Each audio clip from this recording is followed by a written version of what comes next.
Hello friends, स्वागत है आप सभी का डीएलएड क्लासेस पे। तो आज हम लोग पढ़ने वाले हैं शैक्षिक मूल्यांकन क्रियात्मक शोध एवं नवाचार का जो 2019 प्रश्न पत्र है उसका हम लोग हल देखने वाले हैं। सबसे पहला क्वेश्चन है अति लघु उत्तरीय का, मापन प्रतीक से आप क्या समझते हैं या क्या तात्पर्य है। मापन प्रतीक क्या होता है कि जैसे हम किसी भी वस्तु को मापते हैं तो मापने का काम करते हैं, तो मापन जो होता है वो परिमाणात्मक होता है। तो उसमें क्या होता है कि जैसे हम अंक के रूप में व्यक्त करते हैं, तो जैसे हम लंबाई मापते हैं उसको मीटर के लिए देते हैं, क्षेत्रफल मापते हैं तो वर्ग मीटर में हम लोग दर्शाते हैं। तो जिन चिन्हों का प्रयोग हम मापन को दर्शाते हैं उसको हम लोग क्या कहते हैं, मापन प्रतीक कहते हैं। यानी कि लंबाई के लिए मीटर का प्रयोग कर दिए, है ना।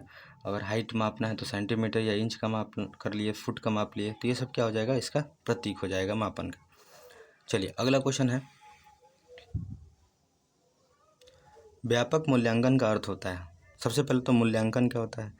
मूल्यांकन वह है जिसके द्वारा हम बालकों के व्यापक मूल्यांकन वह मूल्यांकन है जिसके द्वारा बालकों को के क्रियात्मक पक्ष, ठीक है, भावात्मक पक्ष एवं संज्ञानात्मक पक्ष का मूल्यांकन दक्षता आधारित मूल्यांकन के साथ साथ होता है। मतलब सीधा सीधा कहने का अर्थ ये है कि व्यापक मूल्यांकन जो होता है बालक के हर एक क्षेत्र को ध्यान में रखकर किया जाता है, चाहे उसका भावात्मक हो, चाहे संज्ञानात्मक हो, चाहे क्रियात्मक हो, सभी दृष्टिकोण से उसका मूल्यांकन किया जाता है। उसी को हम लोग व्यापक मूल्यांकन कहते हैं। अगला है, परीक्षण में वैधता से क्या तात्पर्य है।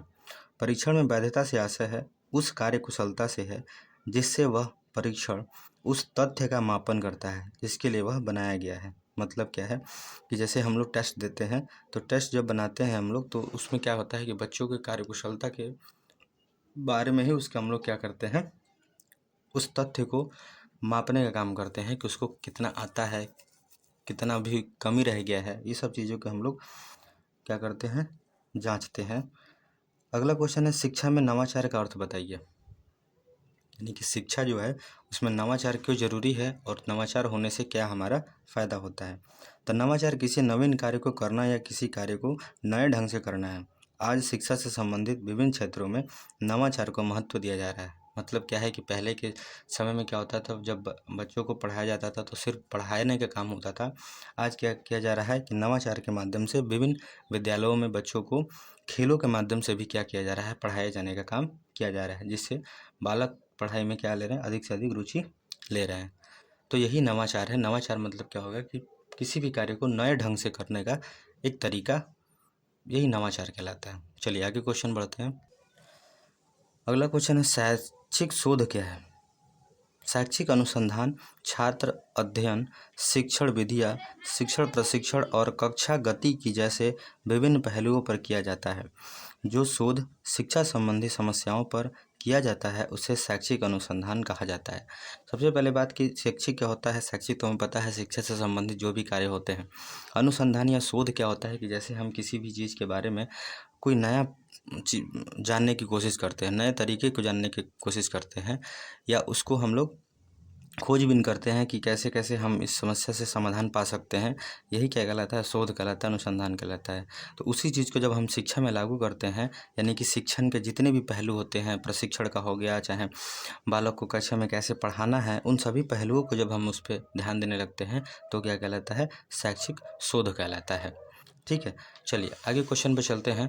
शैक्षिक क्रियात्मक शोध का अर्थ स्पष्ट कीजिए।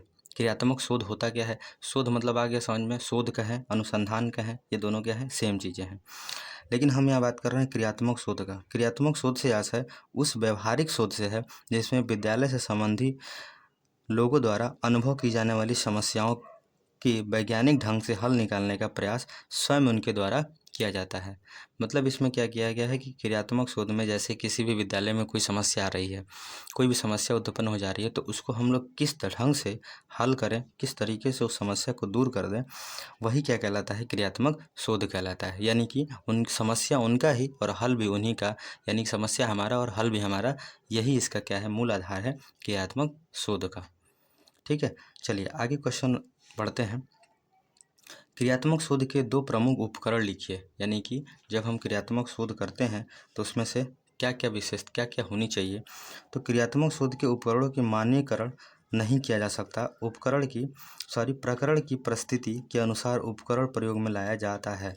कुछ उपकरण जो है जैसे अवलोकन करना, प्रश्नावली तैयार करना, साक्षात्कार करना और विशेष, यानी कि जैसे हम कोई समस्या है हमारा, तो हम उसके बारे में क्या होते हैं, पहले उस समस्या के बारे में सोचते हैं। उस समस्या को, क्या समस्या है हमारा, सबसे पहले उस समस्या का पता लगाते हैं। फिर उसको दूर करने की क्या करते हैं, हम अपने मन में एक खाका तैयार करते हैं। वही क्या हो गया कि अवलोकन करना कि कैसे समस्या है, किस तरह से किसको दूर किया जा सकता है। ये सब चीज़ें क्या हैं, इसके उपकरण हैं क्रियात्मक शोध के। चलिए अगले क्वेश्चन पे चलते हैं।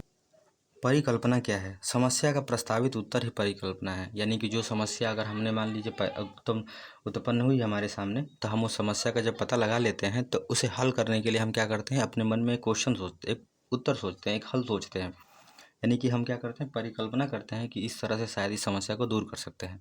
तो दूसरे शब्दों में कहें कि समस्या समाधान का पूर्व अनुमान ही परिकल्पना है। यानी कि जो समस्या अभी हुआ नहीं है, बल्कि उसको हम दूर करने के लिए जो चीज़ें सोचते हैं, वही क्या कहलाती है, परिकल्पना कहलाती है।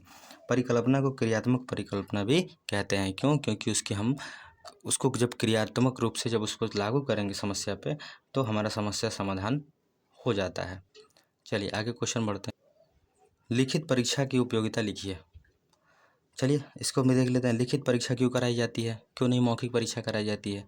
तो देख लीजिए लिखित परीक्षा में क्या क्या उपयोगिता है, क्यों जरूरी है इसको कराना। सबसे पहला, इसके द्वारा विचारों की अभिव्यक्ति के स्तर का पता चल जाता है। जैसे अगर हम किसी एक टॉपिक के बारे में दे दें उसको लिखने के लिए, तो लोग क्या करेंगे, मौखिक रूप से बोलेंगे तो वो चीज़ें व्यक्त नहीं कर पाएंगे अपनी, ठीक है। तो उसको लिख कर जब पता चलता है तो वो क्या करते हैं, अपने विचारों को कैसे कैसे ढंग से अभिव्यक्त करते हैं, ये इससे पता चलता है। लिखित परीक्षा के द्वारा छात्र के भाषा ज्ञान की जानकारी होती है। यानी कि मौखिक रूप से अगर हम कोई शब्द बोल देते हैं तो उसको लिखित रूप से लिख पा रहे हैं कि नहीं पा रहे हैं, इस चीज़ की जानकारी हमको क्या होती है, प्राप्त होती है। लिखित परीक्षा द्वारा प्रस्तुतिकरण की शैली का ज्ञान होता है। यानी कि किसी व्यक्ति को जब लिखित परीक्षा कराया जाता है किसी बच्चे से, तो उसमें क्या करता है कि वो कैसे किसी समस्या का समाधान या लिखने की जो कला है वो कैसे प्रस्तुत करता है अपनी कॉपी पे, उस चीज़ों को हम लोग क्या करते हैं, इससे जानकारी प्राप्त होती है, उसका भी ज्ञान का पता चलता है। ठीक है, तो चलिए आगे अगले क्वेश्चन पे। तो दोस्तों देखिए एग्ज़ाम बहुत नज़दीक है, तो आप लोग ज़्यादा से ज़्यादा इसको पढ़िए, लाइक कीजिए, शेयर कीजिए। चलिए आगे बढ़ते हैं। सामाजिक कौशल मूल्यांकन के उपकरण कौन कौन से हैं? सामाजिक कौशल, पहला है प्रत्यक्षीकरण, दूसरा है समायोजन, तीसरा है निर्देशित अनुक्रिया, चौथा है यंत्रीकरण और पांचवा है जटिल प्रत्यक्ष अनुक्रिया। ये क्या है, सामाजिक कौशल के मूल्यांकन के उपकरण हैं। चलिए आगे आते हैं। सामाजिक दृष्टि से मूल्यांकन की आवश्यकता क्यों है, लिखिए।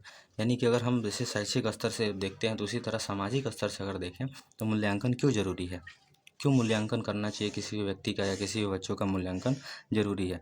तो पहला है कि मूल्यांकन के द्वारा बालक के विषय में उपयोगी सूचनाएं प्राप्त होती हैं। यानी कि जो भी हम मूल्यांकन करते हैं तो उस बालक के बारे में पता चलती है कि बालक में क्या कमी है, क्या पढ़ने में अच्छा है, कैसा है, इन सब के बारे में हमें मूल्यांकन के द्वारा ही पता चल पाता है।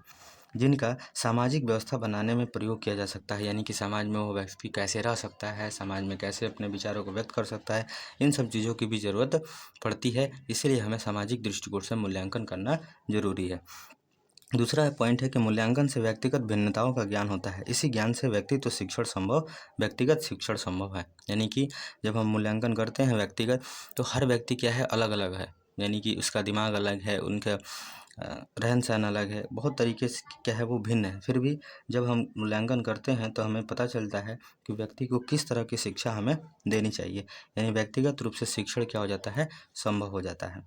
चलिए अगला क्वेश्चन आते हैं कि मौखिक अभिव्यक्ति के साधन क्या क्या हैं। सबसे पहले कि जैसे मौखिक अभिव्यक्ति यानी कि क्या होता है, जब हम किसी भी बात को मौखिक रूप से यानी बोल के जब हम व्यक्त करते हैं, वो क्या आता है, मौखिक अभिव्यक्ति कहलाता है।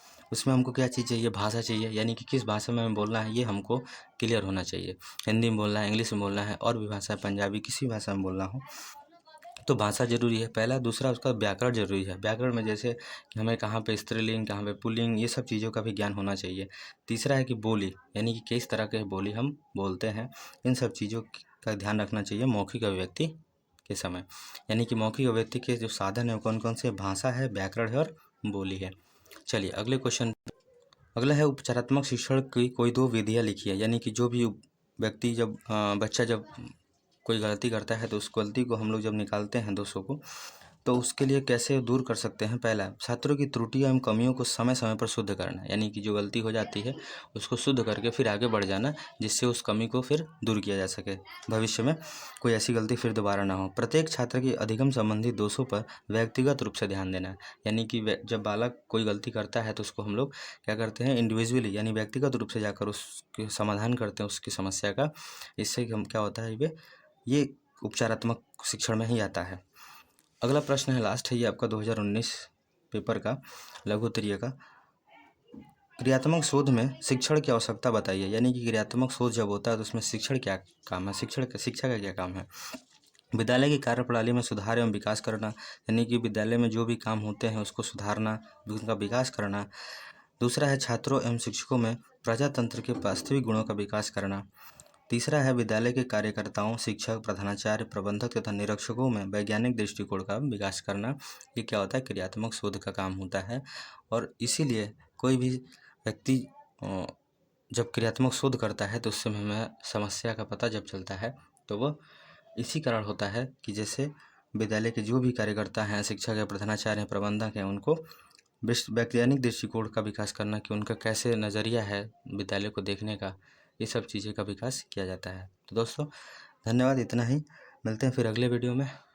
तब तक लाइक कीजिए, शेयर कीजिए, सब्सक्राइब कीजिए। धन्यवाद।